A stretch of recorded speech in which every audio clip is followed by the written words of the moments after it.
Hello, everybody. I'm your host, Russell Hill, and we're at another exciting episode of WTF, and that is what the fixed ops to all of you today. And I'm joined by... Hello, everyone. I'm Charity, and we're excited to have Melissa Rimoldi, the founder and CEO of Legion Force, on with us today. Melissa, welcome, and tell us just a little bit about who you are. Thank you so much. No pressure, no pressure. Yeah, with the whole tagline of WTF, I think this is going to be a fun podcast, right? Yeah. So Legion Force was basically, it has morphed into really taking a lot of my diversification over the past 30 years of working in the OEM corporate arena, the regional environment, and, being lucky and fortunate enough to get fast tracked through various departments, from remanufacturing to technical services, to warranty, to service and parts marketing, and to sales ops. And then I ended up going into marketing and advertising and worked about 5 years at an ad agency of record for Hyundai. And then, I did go into new startup ventures or new startup companies. And that's where really my mind just exploded. The industry is so large and vast. There's great new emerging technologies out there. There's a lot of competition out there, but it's a large market that we can all play in. Mm-hmm. And ultimately, my goal is to, really kind of find some stability, some balance, and some, peace and happiness. I've been running fast. I've been running hard the last 30 plus years. And now I feel like I'm at a point in my career where my children are older. I don't have the, tremendous pressure of trying to balance family and life. And I think I've reached a point of transformation where I can kind of just do my own thing. And I want to just take the real world experience and knowledge I've gained, the good, the bad, the ugly, the indifferent, whatever it might be, and really use that to channel through not only the OEMs, but also the franchise dealers, and then also, the vendors who want to really amp their opportunities up to the OEM or tier 1 level. So that's basically, I'm still navigating every day. It's another lesson learned. Yeah. But it's been really exciting and really fun. However, there are points in time where I really wish I could pick up the phone and call IT for some assistance. Yeah. I'm just not used to having to do my own IT work. But like I said, it's just been really fun and, something that has fulfilled me. And I think the next 10 to 15 years as I wind down towards retirement is really going to be my focal point. I truly want to keep it a very boutique-y, small company. I don't need to make millions. I just want to have that simplicity, the stability, and, apply and fulfill my knowledge and keep learning and growing and evolving. So hopefully that works out. I know it's risky, but again, I have nothing to lose at this stage in the game. No, you don't have a thing to lose. And we're really honored, humbled, and grateful, Melissa, that you came on today. I met Melissa about a year ago. We'll get a little bit into that. She's got quite the career. The first time we met, she was just kind of looking at what we're doing. And then after that, we started engaging more. And I didn't know, I really kind of left it over. I didn't really know her from Adam. But a 30-year career, and then startups, and some of the stories she told me, and then she started digging in and asking me questions, and just putting our stuff to the test too. And so shortly after that, maybe 6 months ago, she decided to start her own company. And I got to tell you, you're gonna do really well. I can already see with the people you joined yourself with. I don't even know if you could keep it boutique, because from what I understand, you have a lot of contacts that over 30 years, they went from one manufacturer to another manufacturer, to this department, to that department. You got great dealer connections. And if I'm understanding you right, and Legion Force, or at least part of it, they call you. You stayed in touch with them. They say, "Hey, Melissa, we just want to cut all the crap out of it. We're looking for something like this. Do you know anybody? You work with anybody? Have you vetted anybody that you would recommend?" Because of what I've learned about you and the people that I've talked to that know you, you kind of pull all the crap out, all the bull poo poo out. You know, I call it yes, but yeah. Did I get that right though? Yeah, no, it's absolutely spot on. And I think, it was really a lot of, I do a lot of, I keep my finger on the pulse when it comes to, the dynamics in automotive. And the dealers were coming to me saying, "Melissa, can you please vet vendors for the OEMs? Because I feel like their hands are tied to the pay-to-play models, and they're getting a little frustrated because everything has to be templated, and then they're held, to certain standards and requirements, and then they don't really have that autonomy and flexibility to really create custom branding to set a different, meaning or emphasis in the marketplace." So it's become higher and higher on their pain point list. So I'd like to ask you, startups, and we don't really normally, even very seldom do we, occasionally people talk because they're our clients or something. They have something to say about FixedOPS marketing, but you have seen a lot of technology over the years, and I would like you, because it was really refreshing. What is it about FixedOPS marketing that you saw that wowed you, if you don't mind? Yeah, well, being in fixed operations and service and parts marketing, it was always a challenge at the corporate level, for us to get a pretty substantial budget, or just to get, some acknowledgement or resources to push, whether it be tire sales, whether it be battery sales, whether it be, the full circle service initiative with the walkarounds and the inspections. And so we had to get really creative and, be nimble with our dollars. And so, when we launched these initiatives, and then I went back in time, and I was remembering some of the painstaking, long hours that we had to put in. What I saw with FixedOPS marketing was how you brought it all together. And, you included maintenance schedules, you included the key defectors like the tires and the brakes and the batteries. And the way you've laid it out is so simplistic. And, it really was impressive to see on the back end for the first time in my tenure, is to see that level of what you get on the variable side from digital retailing, click here, buy a car, and, transform. Oh, yeah. And all these fun little buttons and technology on the front end, but it drops off completely from a customer experience standpoint when you go to the service and parts, tab.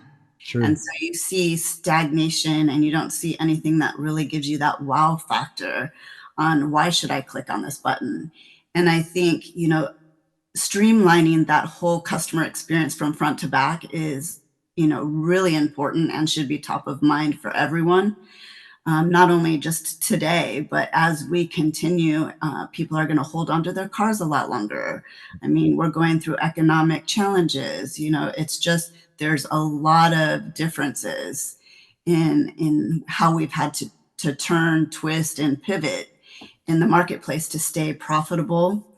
And I think this product that you've developed is just not only simple, but what really impressed me, and when I look at vendors, is, do you have online reporting?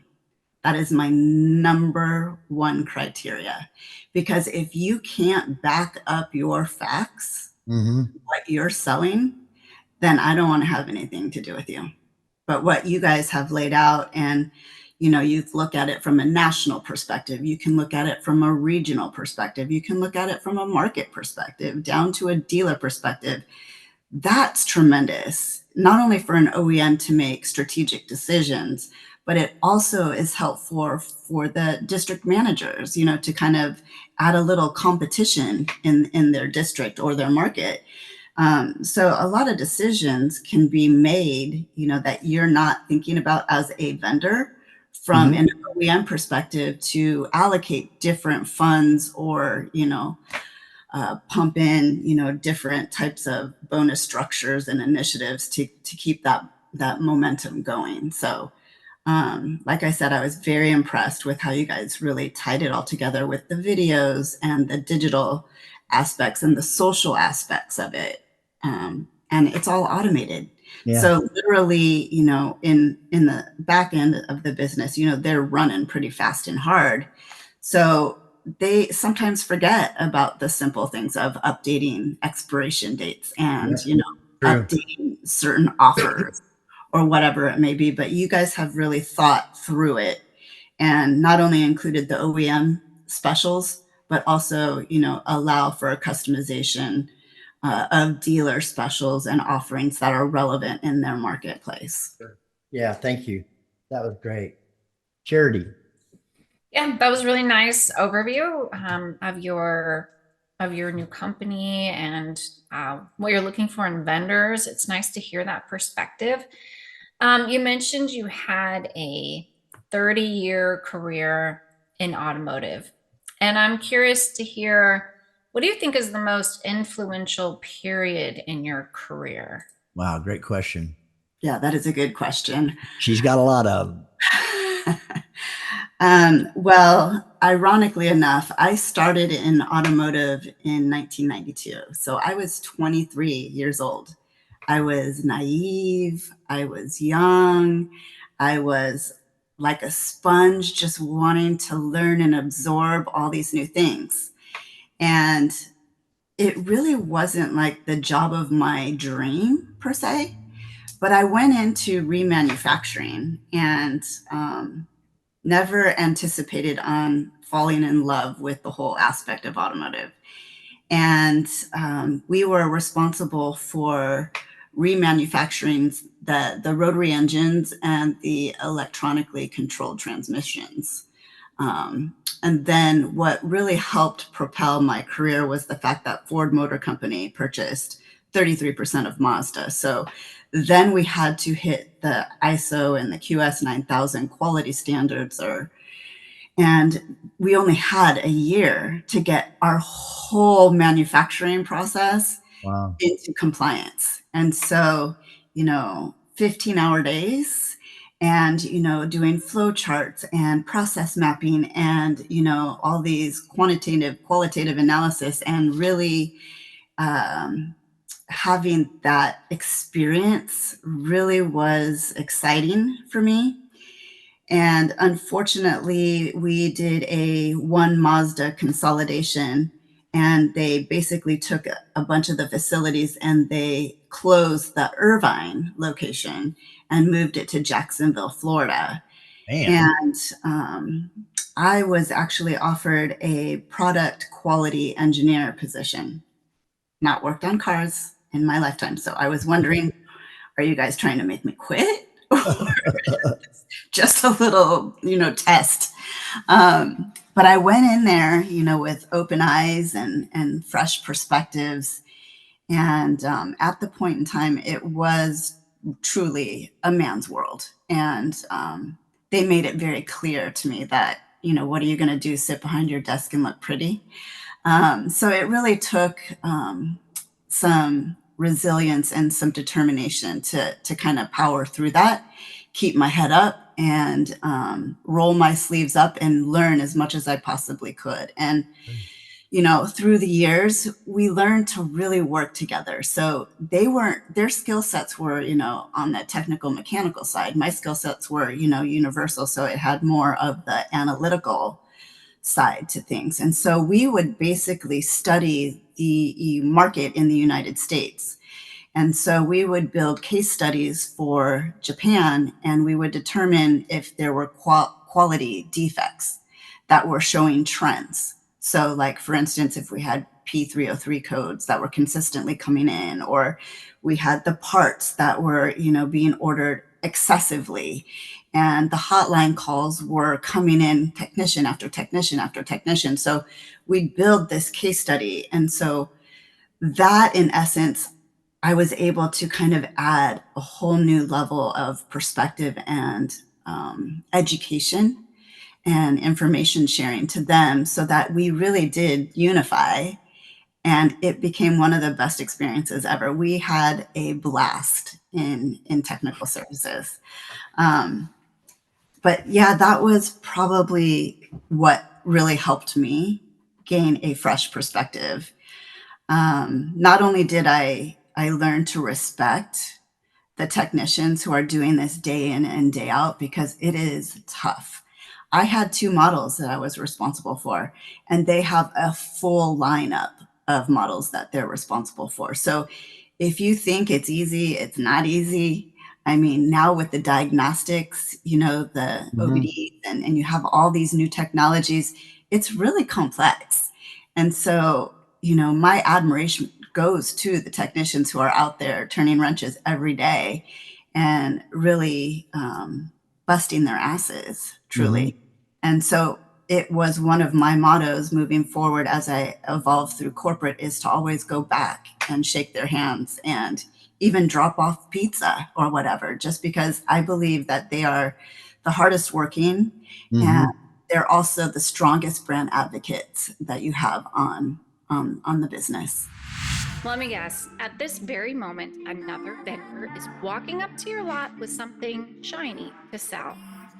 Before you head back and hide in your office, let me take a minute to tell you about my friend Dawn Pelham and my friends over at Global Dealer Solutions.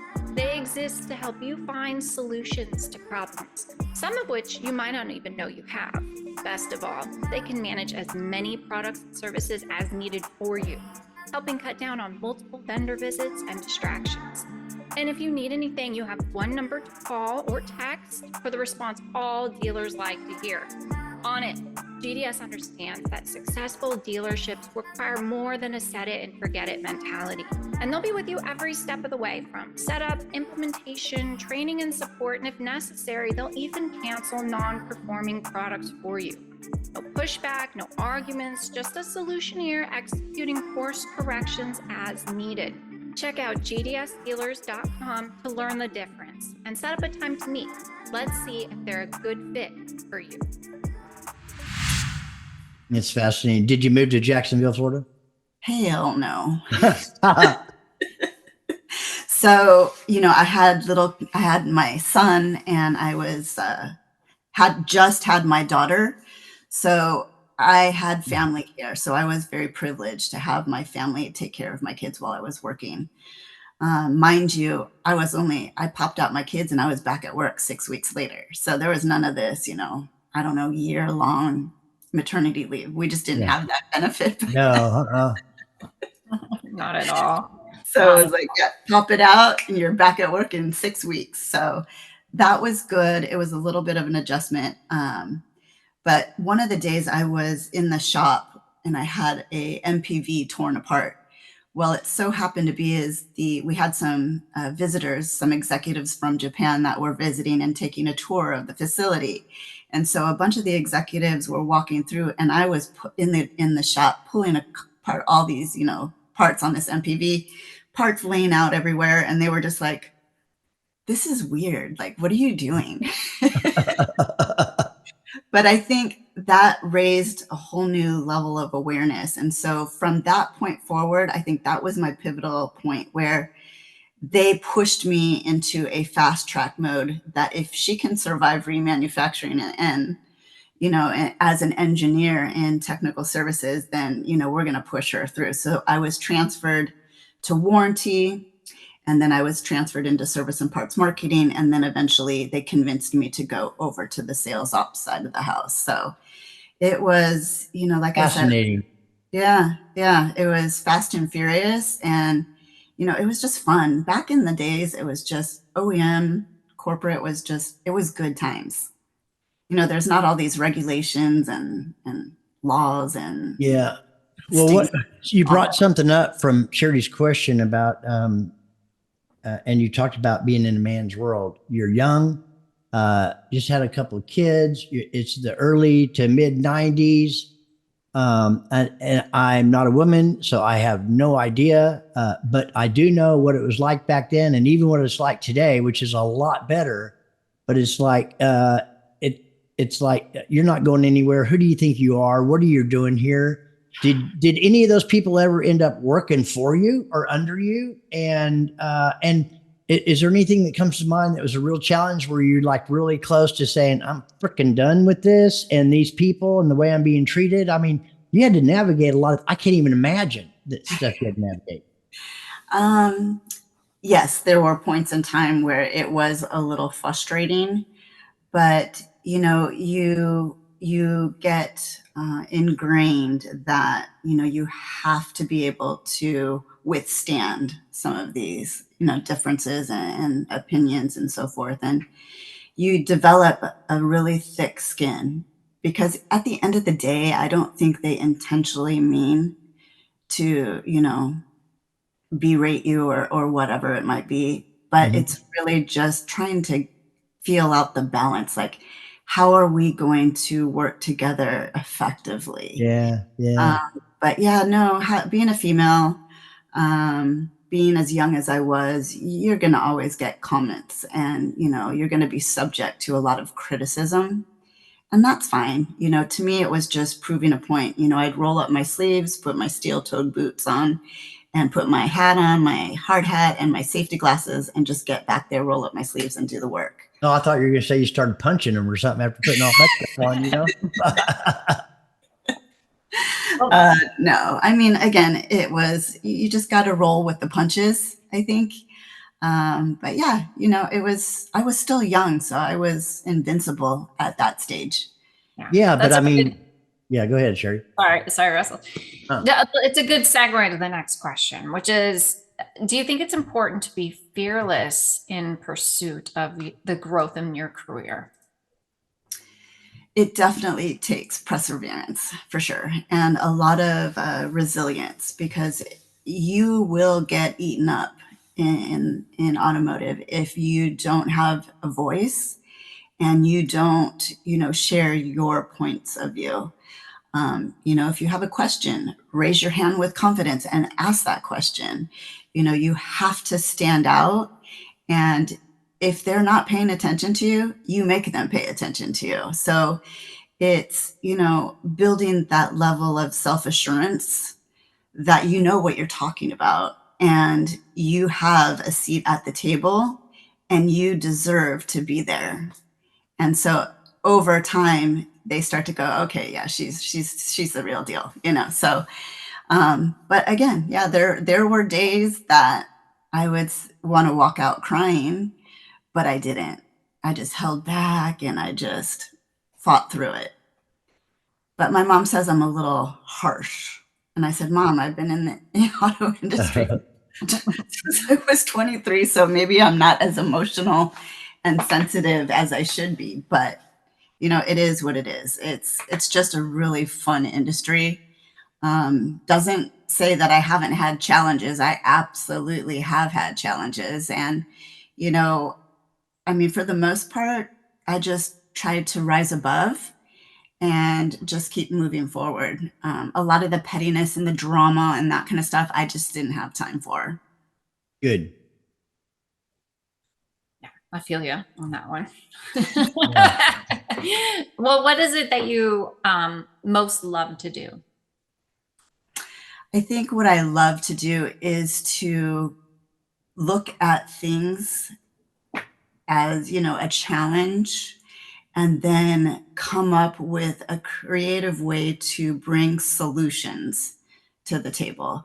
And it doesn't have to be one size fits all. I like to, get different insights, perspectives, and I hate the term out of the box thinking, but I mean, there are, I think in automotive, we overcomplicate things and it really is just simple. And it's just basic fundamentals of, just putting a team together and really diving deep. But there are steps that you need to take to ensure that, you're not sitting in a bubble thinking that you're creating this great program, this great initiative, and it's just gonna, the dealers are gonna love it, because they often miss the steps. Yeah. What are the processes at a dealership level?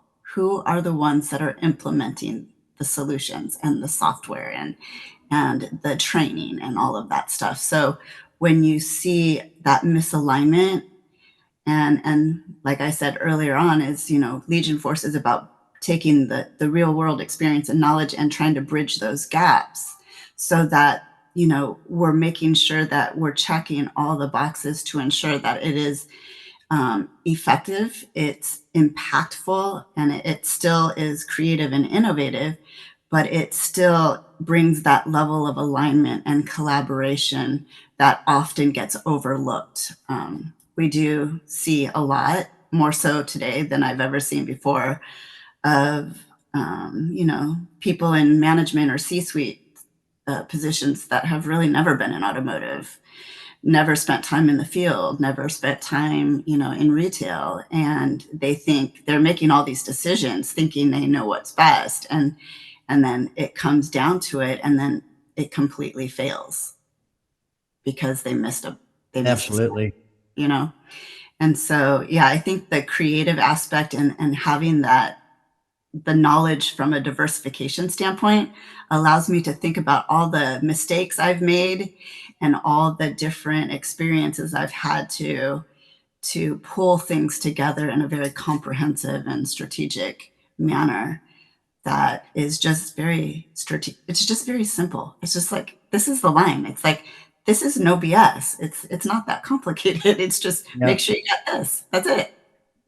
I have noticed something about you in common with a lot of other women that I've met in this industry, and various from variable to fixed and all points in between.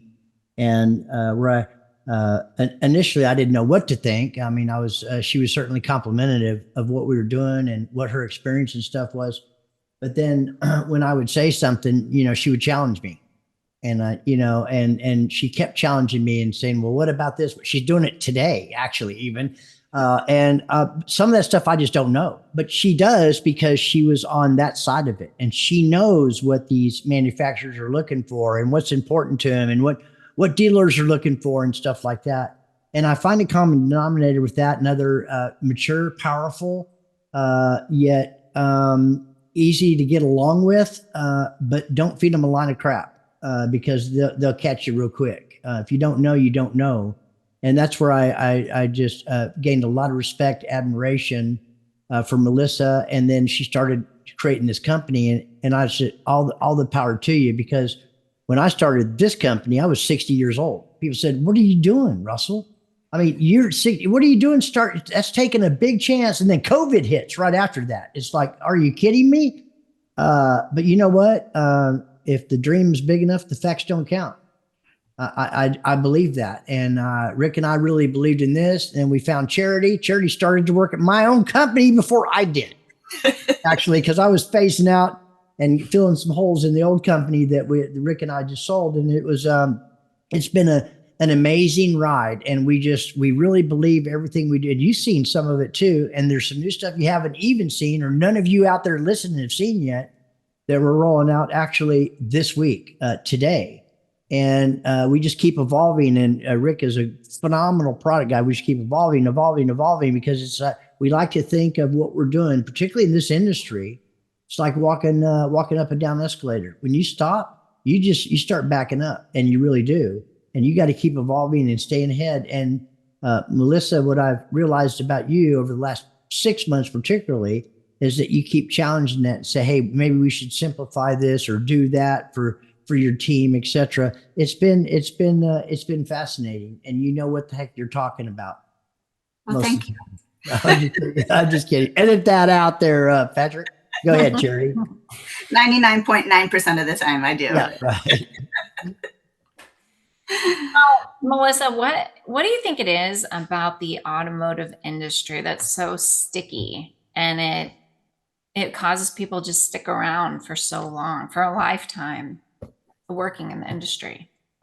Yeah, that's interesting. I just had seen a post on LinkedIn where one of my, prior colleagues has hit their 35-year mark. And I was just like, wow, that's a long time to stay in a position at corporate. But here's, the point of view. I mean, you're always going to have a mix of people who are, the third, they just want to go in, check out, do their thing, do it great. Not really looking for, promotions or advancement. They're just not interested. Then you have another third that's, always constantly trying to create new opportunities or, apply for positions. They don't necessarily just have the ultimate, background, or they don't meet the qualifications of that position. And Sure. then you have the top, 3% that are just the fast trackers, and they're moving and shaking. And that's why you see a lot of turnover, and you're seeing them constantly evolve into, whether it be different positions within the departments, whether you see them going into different brands, going into retail, going into their own companies. So it's really a dynamic environment to work in. And you do get a level of comfort, and it's easy to get caught up in that because they provide great benefits. You're going to get a paycheck every 2 weeks, and the benefits, along with the car allowance, that you get a new car every single year, and they pay for insurance, and they pay for maintenance, and they pay for all these things. That was tremendous. I mean, having that. In fact, my neighbors, when I was younger, thought every time I had a new car every 12 months or 9 months, they thought we were drug dealers. And I was like, no. I mean, it's the same model. It's the same brand. Like, how can we, just because we're so young and we have all these cars, new cars every month, every year. But I could see, the perception out there would be something like that. But it was just really fun to be able to drive the product lines and really get behind the seat and feel the experience and bring that to market. I don't care what facet of the industry you're in, front end to back end, dealer to OEM, or all points in between, it gets into your blood. The people get into your blood. It's fascinating. It's evolving. It's changing. If you want opportunity, it's there. Go for it. If you don't, you don't. As long as you're good at what you do, that's fine too. But if you're not going to be there long. You'll get pushed out by somebody always coming up the rung of the ladder that wants to do something and make something happen. Yeah, when you get a whole new regime coming in, you typically will see a lot of the people transition out, and they will always bring in their people. It's just it's a common practice. Mm-hmm. Well, what do you think is the biggest challenge you've had to overcome in your career? I've had many. Pick one. Yeah. No, I don't want to talk about, but I think one of the challenges was really the past 2 years, honestly. Oh, And I think, with making changes and looking at different processes, technologies, compliance, and things of that nature, kind of opened my eyes. But what really transformed me and kind of stopped me in my track was my father passed away in August of 2022. And it really kind of threw my world upside down. And it really made me go inside and reflect on, what is it that's truly going to bring you happiness? yeah. And it wasn't working for all these vendors, making them tons of money and, making them rich only for them to change your comm structure or to, make an adjustment. We have to make cuts here. We have to do this. So it was like, they were hiring me for my network and my access to Make no about it. Make no. Yeah, absolutely. So the last 10 years, every vendor hired me because of my book of business and my connections and my network. And so then I started applying that, saying, then why have I been doing this and making them money for all these years when I could just basically turn this into my own little business? If you want to get access, you can go through me, kind of thing. So I've stayed in contact, for over 30 years with a lot of my mentors and leaders, and, they've been my strongest advocates. They provide great guidance. When I have certain challenges, they'll take time out of their day to have a conversation with me and kind of talk through it and get me pumped up again, you know? So it's been, the relationships that you establish throughout the industry, whether it be from OEMs down to dealers, down to vendors, it's just really, I think, impactful to have those open, candid conversations. I mean, I just talked to one of my competitors the other day, or yesterday, as a matter of fact, and she and I were head to head in digital retailing, but yet, we never talked down on each other. If she won a deal, then I congratulated her. If I won a deal, she congratulated me. And it was just, the space is big enough for both of us to get the business we need to get. So it's just like, even though you're in competition from a company perspective, you can still build those alliances. And that's just a rule of thumb, is that you just never talk down on your competition. You just constantly want to keep everybody upbeat and be a cheerleader. You did a great job. Applause to you. It's when the anger and the jealousy and the resentment and the hostility comes into play that it becomes kind of a nightmare. Yeah. And Yeah. it's something I walk away from immediately. Well, I noticed that from your earlier comment about your father passing, those are sometimes can be really pivotal moments on, what it is you're doing and where you're going and how you're doing it and stuff like that. Sounds to me like, because I remember early on, I just now remembered this, especially with seeing Buddha or whatever, isn't it? Didn't you go to Bali or someplace like that for, like a spiritual retreat or something like that? I did. I actually, after, that kind of impacted me, and it really impacted me from a really deep level, because my father was very iconic to me. Now, was he the person I thought he was? Not necessarily. And it's a very big story that I even may write a book on. But long story short, I took a sabbatical for about 6 months, and I went over there to do some soul searching and to really just get myself into an environment where it was just very calm. There was not a lot of people, and Bali is amazing. And, I had my chakras cleansed. I had, all these different, I the love massages, it. by the way, were unbelievable. I have to tell you a funny story about when I had my chakras cleansed. This Balinese older man came in, and I had no idea what to expect. He started at my feet, and he just kind of worked his way up to my, through my chakras.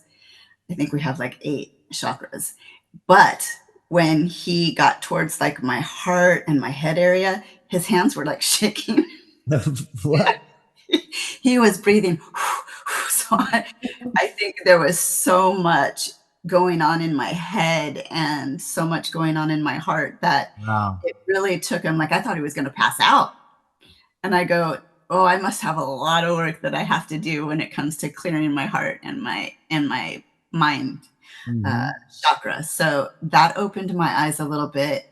And then it really was, I felt really good after that. I felt really at peace, and really spent a lot of time, going outdoors, hiking, river rafting, going in forests and visiting, temples, and, immersing myself in water, and just, it was very cleansing, to say the least. And that's where I decided that I was going to come back, and it was time for me to do and apply some of the learnings my father had taught me as I was growing up.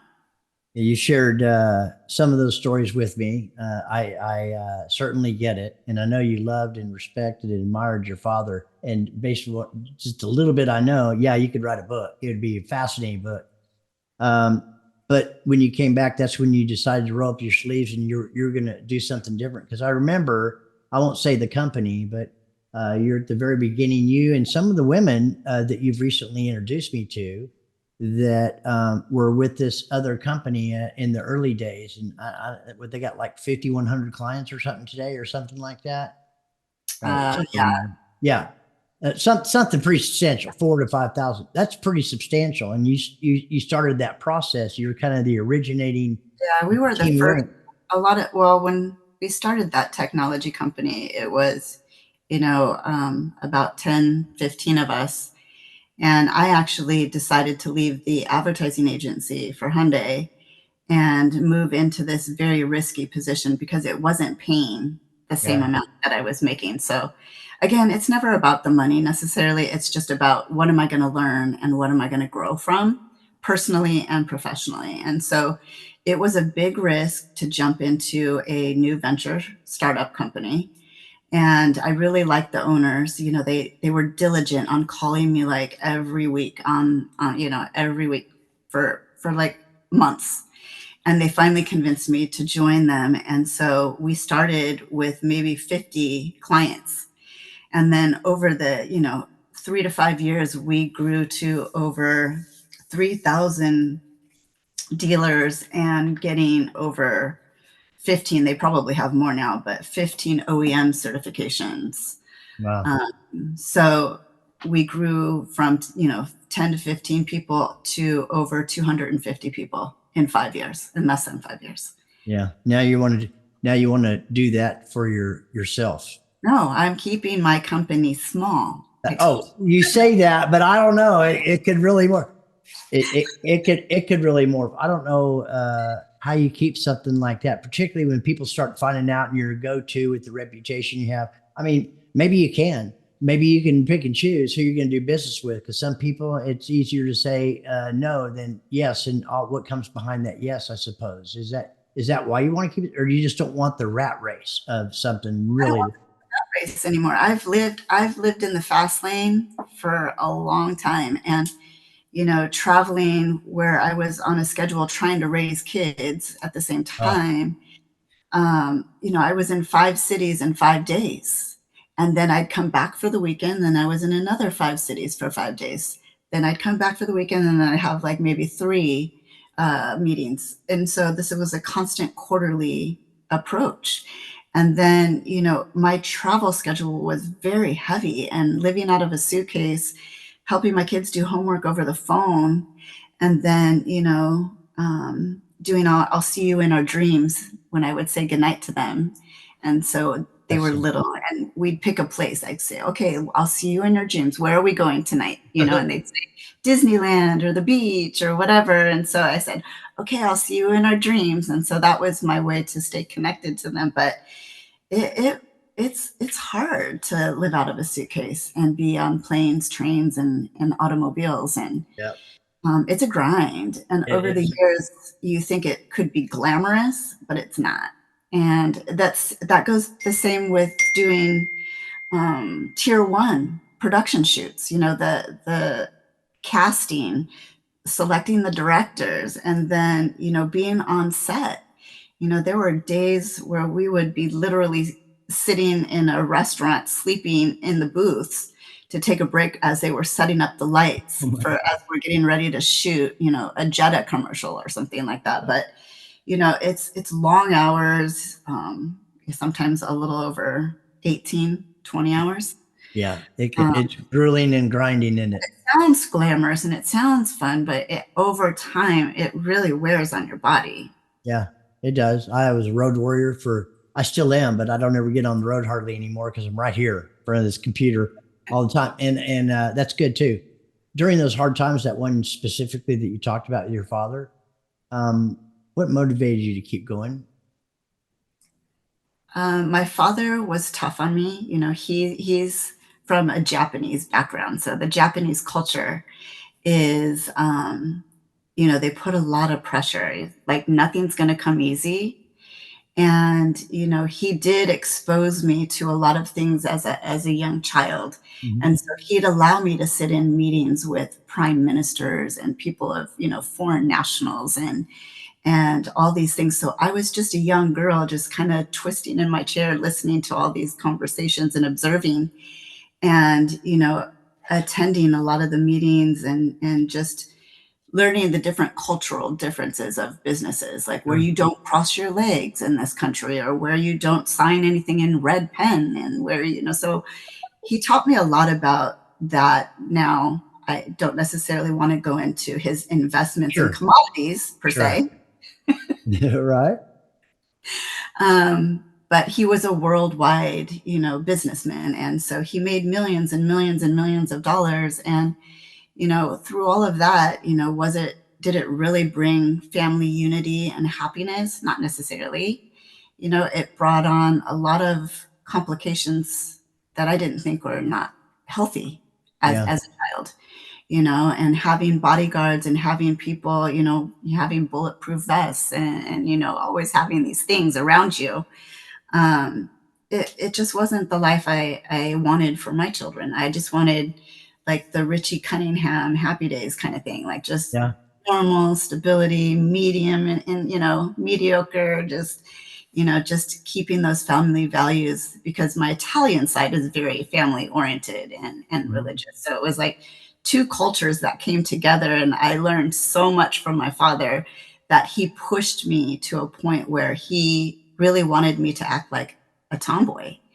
And so he would make me ride motorcycles up the steepest hills. And he goes, "Do not stop." And I was frightened out of my mind. And so I would go up there and then all of a sudden I got panicked and I stopped and my ATC went flying backwards and I had to kick it off my feet. And he That pulled was me up. scary. Yeah, he said he pulled me up and he said, "Get back on it and you're going to do it again." So it was constant learnings of pushing myself to a point where I didn't think I was going to survive. In fact, when he taught me how to ski, he took me to the top of the mountain on a black mountain, on a black route. And I could barely see the skis. I mean, it was just a massive straight drop. I'm out. I'm out. That is So terrifying. it was terrifying, you guys. And I literally, I think, started crying like a little bit down the thing. And I took off my skis and I threw them at him. And boy, oh boy, he marched back up sideways on his skis and he made me put those skis back on. And he forced me to get back down that hill. But then from the rest of the trip, I had no fear whatsoever. And I love skiing now. But again, it's like having someone, was it abusive? I don't know. Maybe today it would be defined as abusive, but it was like, I'm going to throw you in and you're going to either sink or swim, but you're going to continue doing it until you make it happen. You're still swimming and you're doing it on your own. So there's some really healthy lessons from that. Yeah. Could things have happened differently? Yeah. Well, yeah. Go ahead. Can I butt in, Russell? Yeah, so yeah. we're almost out of time. Yeah, And I told you it goes really fast. Go ahead. It does. And I want to change a topic on you. And this is more related. I assume, hopefully I assume correctly, that you get to see a lot of technology that vendors are creating and making and going, you're on top of all the stuff going on technology wise in the automotive industry. Have you seen anything lately that's really like a game changer for dealers? What are the top trends? Yeah, I think AI is the biggest topic in the space right now, and I think you're going to start seeing some of these companies that are applying a lot of AI technology to streamline a lot of mundane processes that take place, whether at the dealership primarily, but it's just like, through these levels of automation, eventually the human aspect of it is going to go away. And then we have to keep in mind what the consumer experience is going to be, because if we lose touch of that, then, we're gonna, make some mistakes along the way. But yeah, there are some really cool technologies out there. And then I also have the benefit of, reviewing some vendors who just can't seem to get over that hump. But I'm, open to listening and listening to their demos and giving them some brutally honest, candid Oh, I feedback. know you'll do that. Yeah. And so it's just, I don't feel it's productive to waste their time, and nothing turns me off more than a slimy, smarmy sales pitch, because it just doesn't fare well with me. And if you can, get straight to the point and you show me, here's what we have, here's what we do, here's our offerings, here's our results, and here's our scalability. Here's what we have to scale it.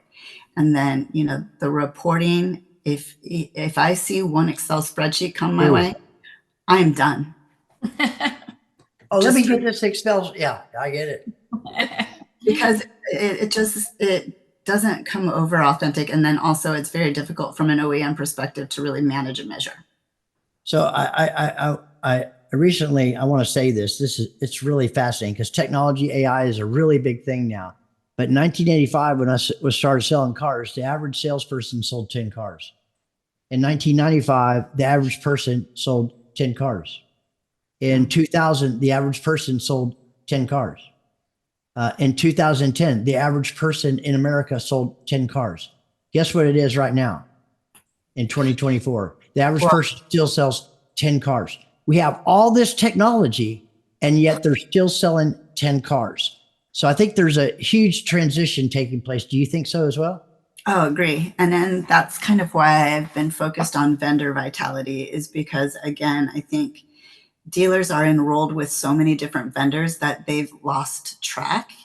And I think the biggest disadvantage they have is the fact that they're not even utilizing the software or the technology or the solutions in the manner in which it was designed to do, to help with that throughput and the productivity and the level of effectiveness. So it's unfortunate, but it is absolutely, as we're starting to see the dollars getting crunched a little bit more, you're going to start seeing a high churn of cancellations coming through, because if you can't prove your return, that they're getting a return on their investment, then there's absolutely no need to have that vendor signed up with. You're absolutely right. I'm glad you put us through the paces.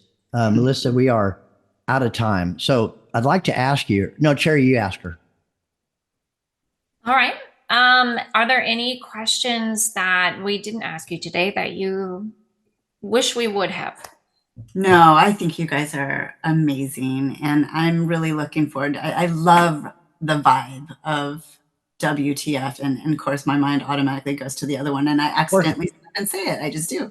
That's her brain. That's Charity's brainchild incident. I had to show up. Based off of Russell's personality. I love it. I love it. I just love it. So no, I appreciate you guys having me on, and hopefully I was able to convey the messaging and answer your questions. If you have any, further questions, or have anybody who needs to contact me, they can go to my website, or they can go to my LinkedIn profile and, click on a link to schedule time to have a one-on-one conversation. Good. I'm going to tell you. Website? What is your website, Melissa? It's Legion, LEGION, FRCE.com, Legion Force. Yeah. The missing O is around my logo. If you just want to find out if you're on track, but I'm going to tell you, she'll be very truthful with you and ask you really technical questions. So be prepared if you're going to approach her.